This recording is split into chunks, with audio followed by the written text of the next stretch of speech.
मालाकंड के इलाके दरगई में फायरिंग से मां और बेटा जाँ बहक हो गए। पुलिस के मुताबिक जाँ बहक शख्स कत्ल के मुकदमे में जमानत के बाद जेल से घर जा रहा था। रास्ते में नामालूम अफराद की फायरिंग में मां और बेटा जाँ बहक हो गए।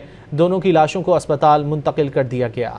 मालाकंड के इलाके दरगई में फायरिंग से मां और बेटा जाँ बहक हो गए।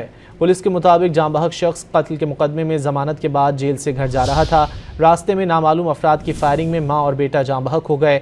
दोनों की लाशों को अस्पताल मुंतकिल कर दिया गया।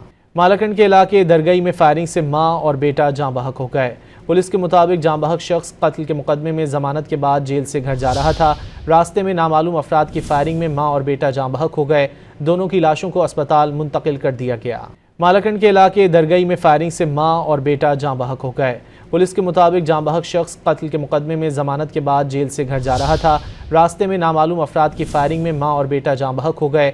दोनों की लाशों को अस्पताल मुंतकिल कर दिया गया।